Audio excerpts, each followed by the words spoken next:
We are all running programs. We are all programmed. It is just the way of our world. It is how our world works. Our world works because we are programmed. We are programmable.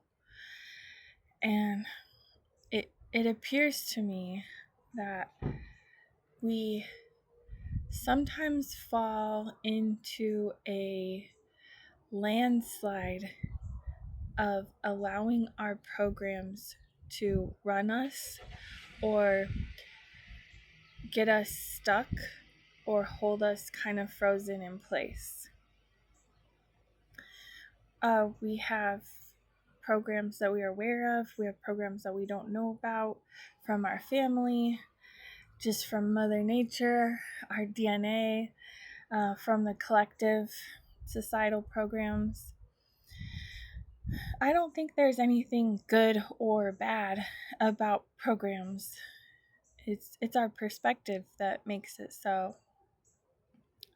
A lot of times we get stuck in just living our life in a monotonous way, like autopilot, and we don't even notice the programs that we are running. One of the biggest programs I feel in our world that kind of is designed to trap us is the program that tells us to continually place ourselves into a box.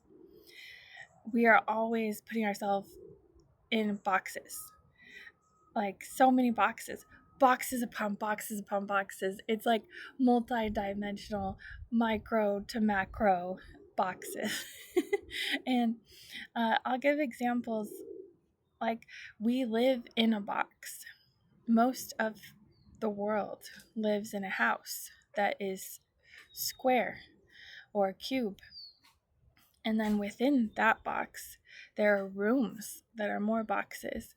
And then there is like our whole kitchen layout is designed to be boxes. We keep our food in cupboards, in drawers, boxes, in the fridge, the pantry, and then within all of those boxes, our food is in more boxes, packaging, and then and then we're constantly putting our attention into like TV, which is a box, screens. Our cell phones have like boxes within boxes. The apps are boxes, and we like to read in books that are boxes, and then we write in notebooks, boxes, like so many. It's really fun when you think about it. And those are all the physical level and layer. And then there's like the cars and like walking around the block, a box. And then like walking on the sidewalk, cement squares, cement boxes. It's amazing how many boxes there are when you like really like think about it or look at it. And um when we also consider that we create mental boxes with like our identity, you know? If we have a superior complex, inferior complex, low self-esteem, low self-worth, or opposite, high. If we have identity confusion, if we identify with mental illness and then we place ourselves in that box, like we're there forever and we may not never like come out of it. And then there's like the trappings of what we value. Even if we don't know what we value, maybe we are valuing things that are keeping us where we are.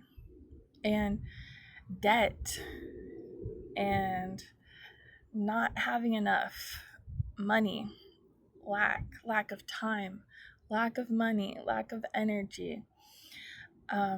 We can also get stuck in our home.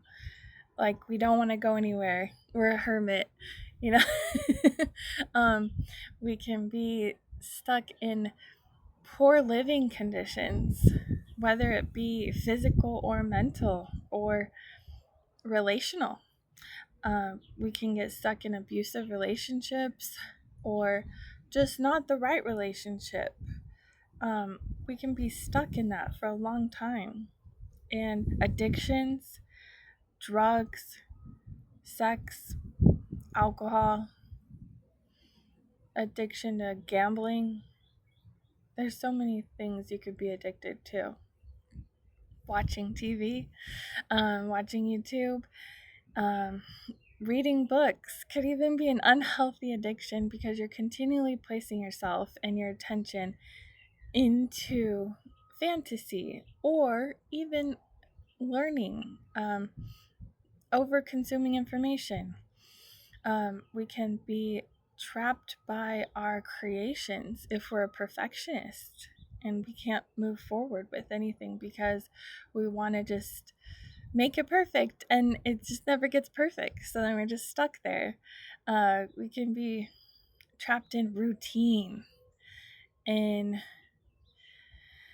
our work, thinking that we have to stay in this job because we need the benefits or whatever the reason is. What else can we get trapped in? I feel like health, being unhealthy or too healthy, working out too much, like I think people sometimes trap themselves in that too. Could be another addiction.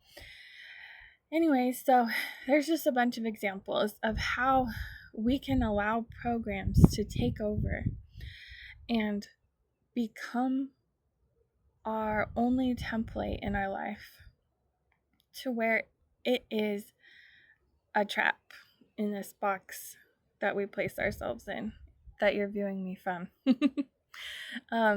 Yeah, so I just wanted to share that bit of an example. But really, what I think the goal is to just become aware of what we're doing here.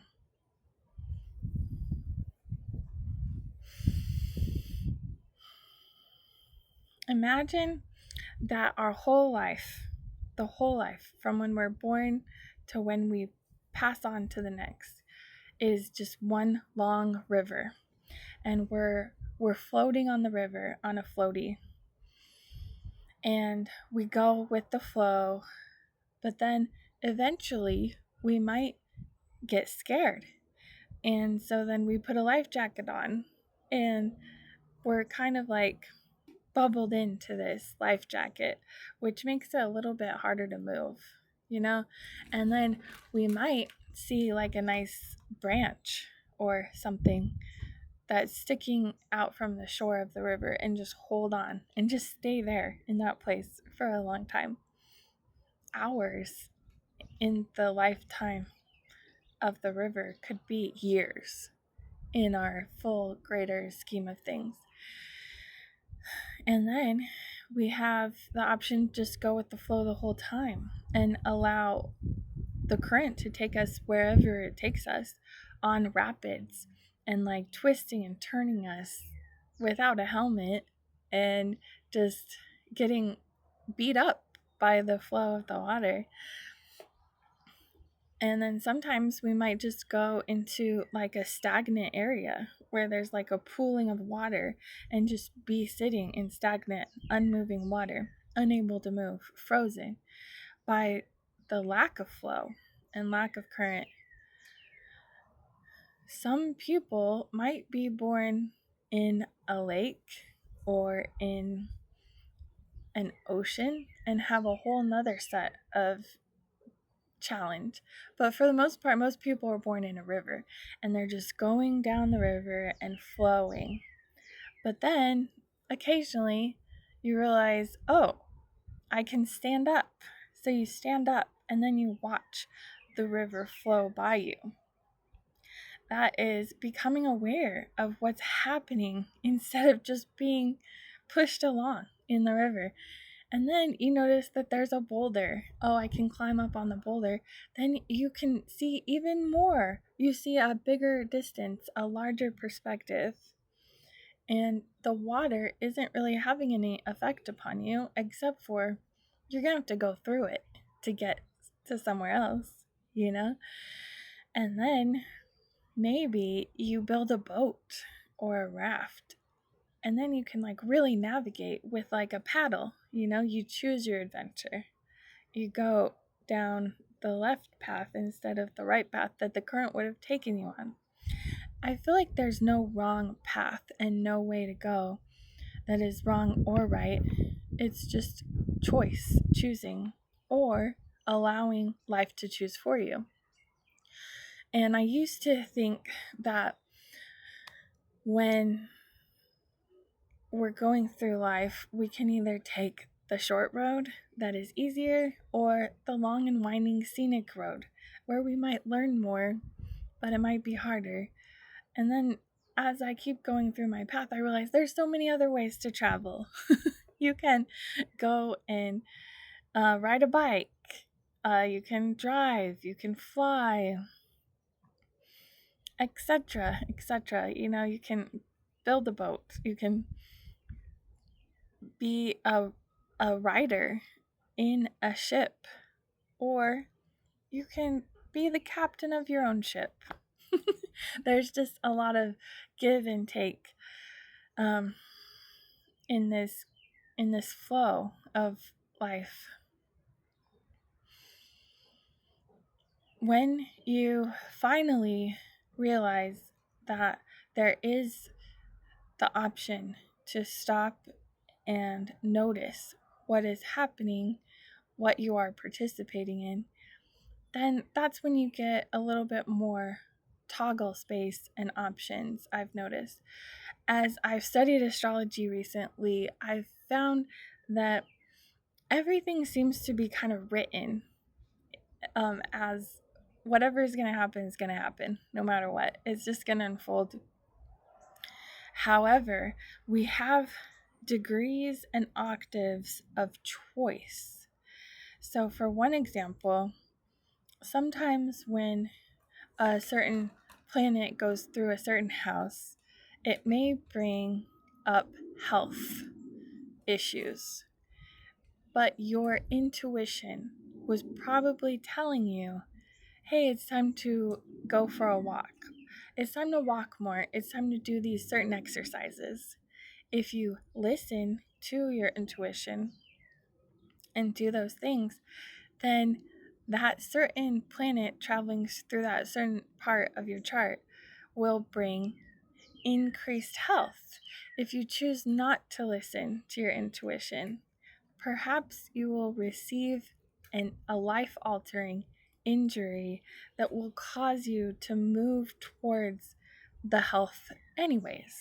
So it's like, are you listening to your intuition? There's many intuition points we have throughout our body. Mostly, are you listening to your body?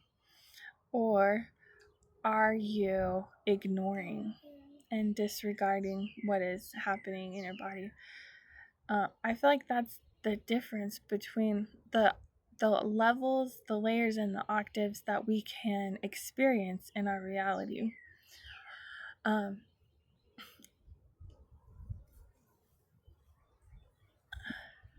And then there is perception and perspective. What are you perceiving is your circumstance. How are you viewing your circumstances?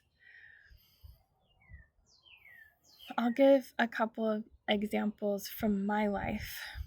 When I was younger and I knew I was not ready to have kids, but I did want to have relationship experiences that could yield kids, I decided to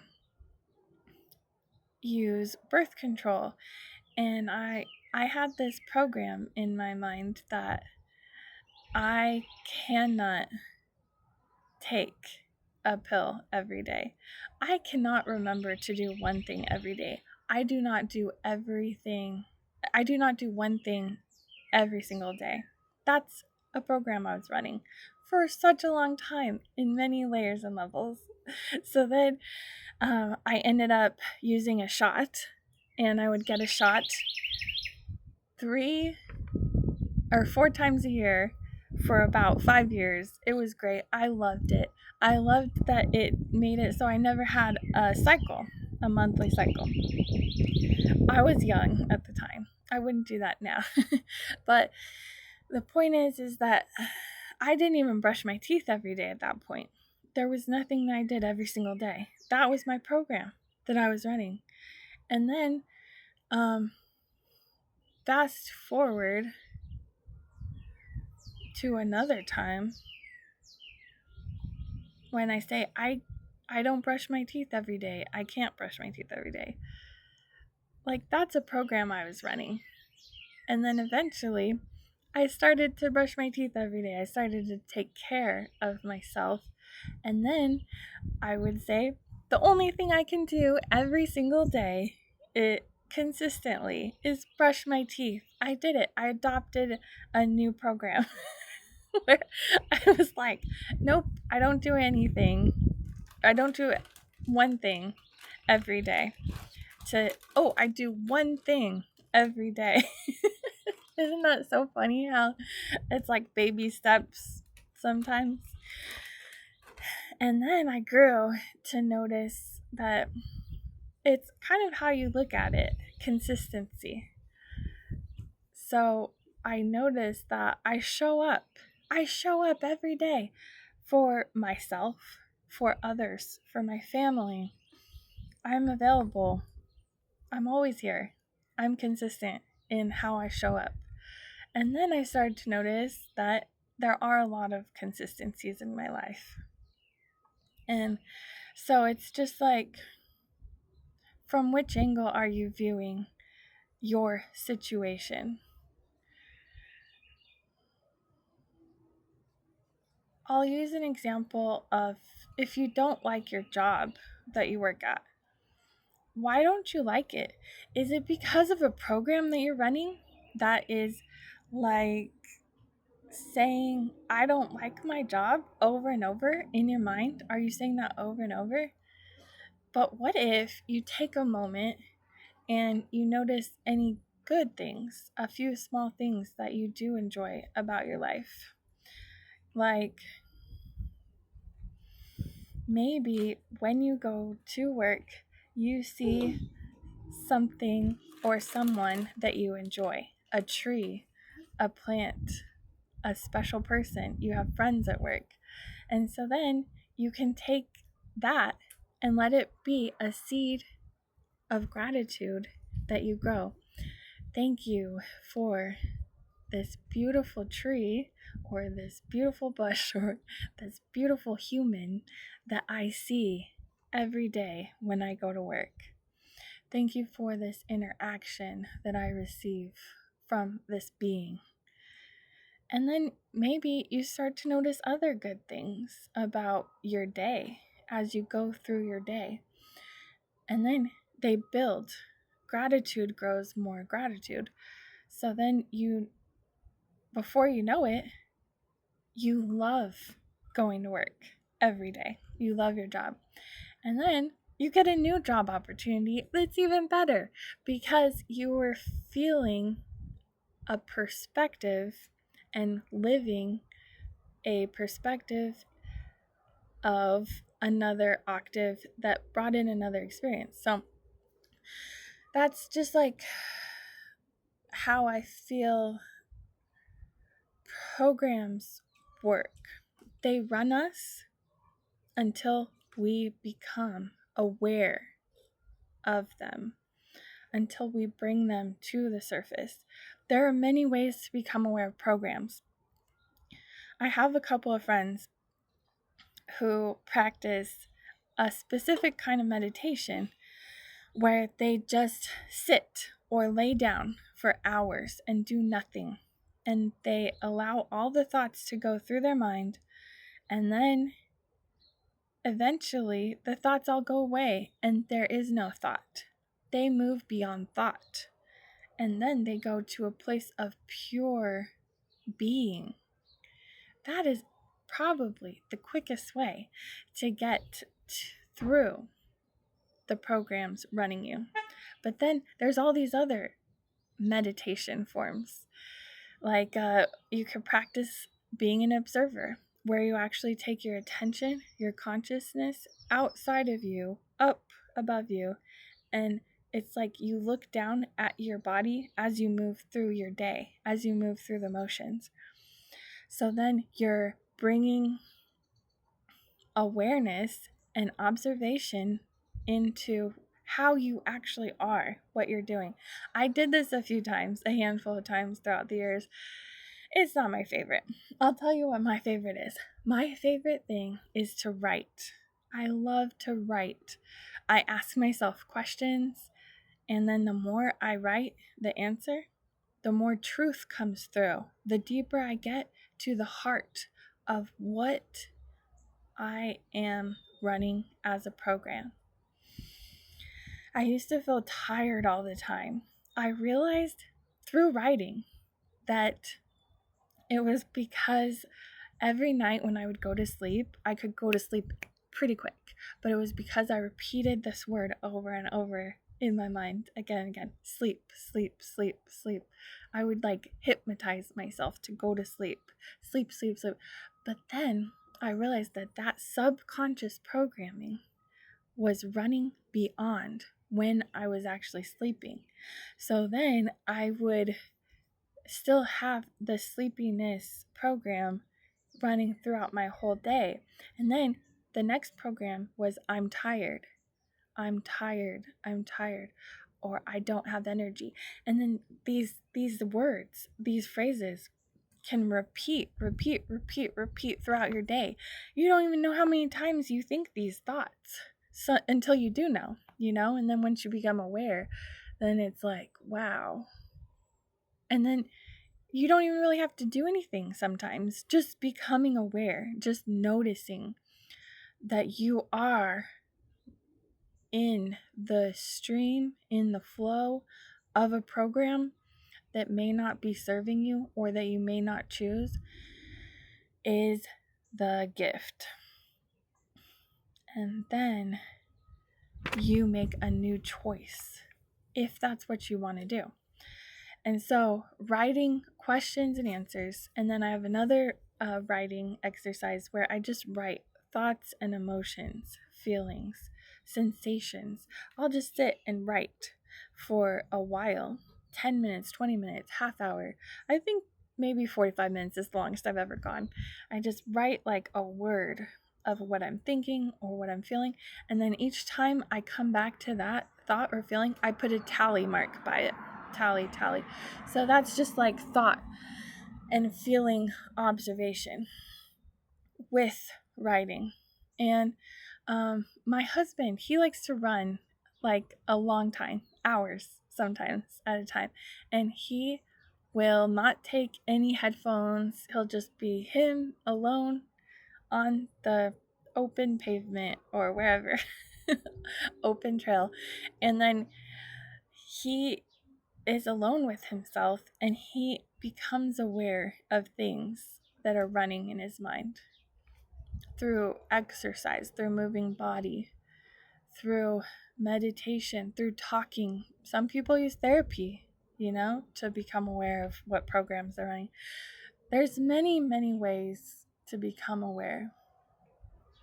After I was writing the questions, I started asking myself questions about if I was cooking in the kitchen and I felt like tense. Why am I tense? And then I would find out, there's some really loud noises that are giving me a tension feeling. Why is this noise giving me tension feeling? What is the source? And then like the immediate source is like maybe a loud kid. But then if I keep asking questions. I go back into when did I first hear this noise or know that this noise was undesirable? Childhood. It was when I was making that noise and someone told me that it was undesirable or to stop doing it or made it seem like it was a bad thing, Then I can breathe and relax and just allow the noise to go through me. Like it's a building up of zen feeling. I feel like meditation is the best tool in many, many forms. There's guided meditation, there's just breathing, becoming aware of your body, which is my second video I shared. Yeah.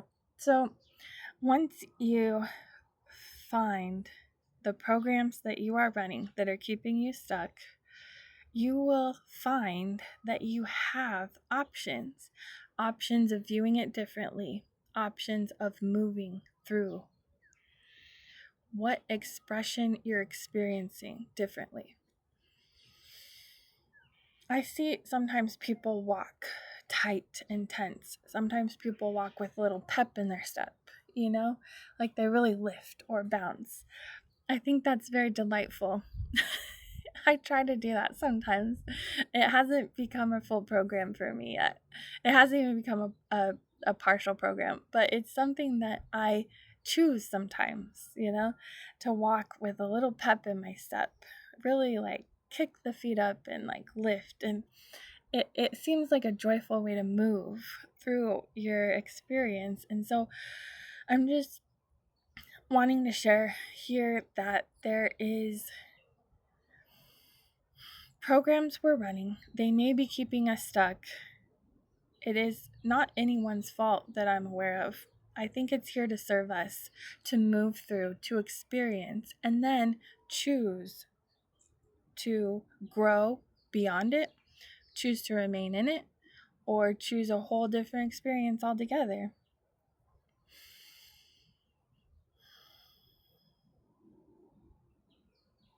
I think that's all I have to say about that. Yeah, so I hope you've enjoyed this video. It's been such a long time in the making. I've been thinking about this for days and days, but the moment hasn't been right. Finally, the weather, the environment, the people around me. I am here with you now. It feels so good to be here with you now. I am working to make a space for me to be filming more consistently, kind of set the perimeters, to have a sacred space of filming so that I can really be here with you now. I'm excited to see how that comes up and grows. In the meantime, I'll just do random videos when I can, as I can. And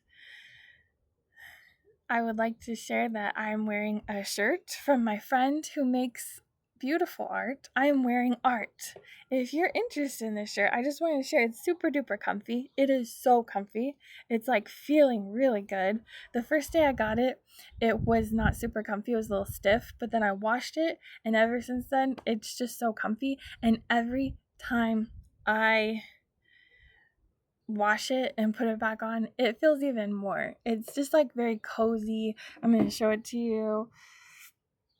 It is a beautiful piece of artwork.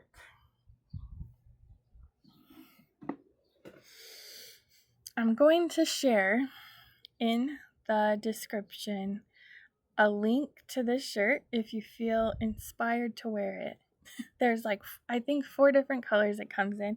And then my friend has the handle, The Witch of Things. She's on YouTube here, and I'm going to share her website so you can check out the shirt if you feel inspired. I'm not affiliated, and I am not being paid. I just wanted to share it because I love it, and I think you might enjoy it too. May you have a beautiful, blessed day. Thank you for joining me here in Mama Nature Inspired.